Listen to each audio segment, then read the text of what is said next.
I'm Jordan Rayner, and this is the Word Before Work.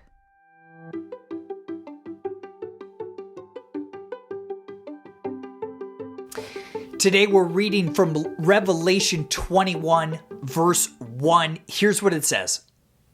Then I saw a new heaven and a new earth, for the first heaven and the first earth had passed away, and there was no longer any sea. Again, that was Revelation chapter 21, verse 1. Countless sermons and songs have convinced us of the next half-truth about heaven we're going to explore in this series. It's half-truth number 2. Earth is our temporary home.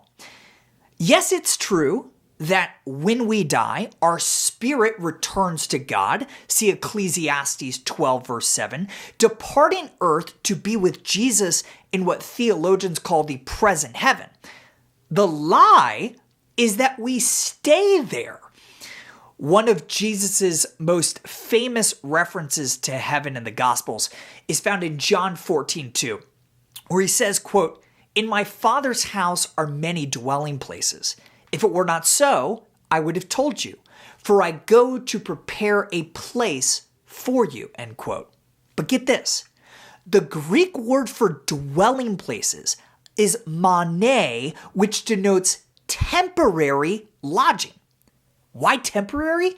Because God's plan all along was to bring heaven to earth and live with us here, not ultimately to fit us for heaven to live with thee there.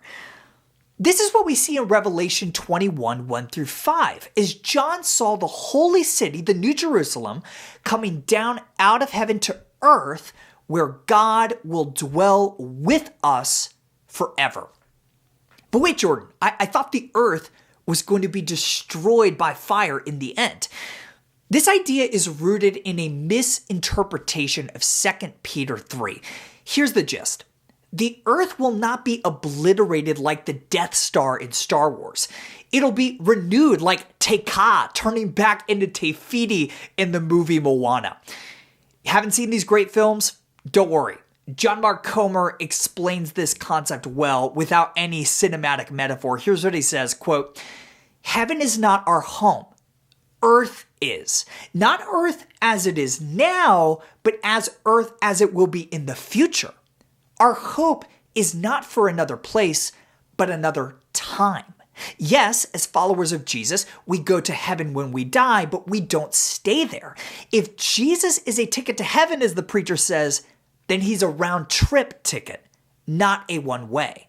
Because at the resurrection, we come back," end quote. All of this brings us to the next whole truth of this series. Here it is. Whole truth number 2.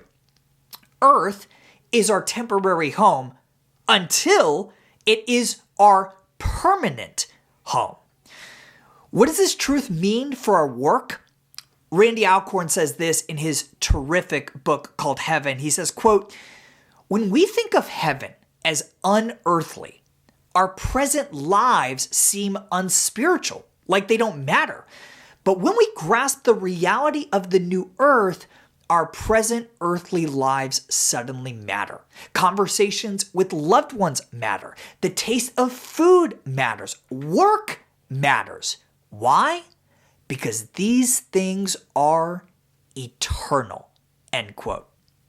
Believer, lean into the work you do today, knowing that just like this earth, it has eternal consequence.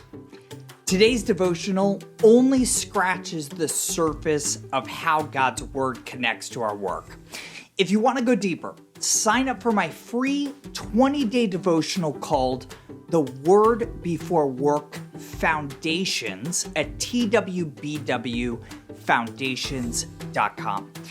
These email devotionals are designed to help you gain a rich understanding of the biblical narrative of work, how exactly your work matters for eternity, and how those truths influence how we should work today.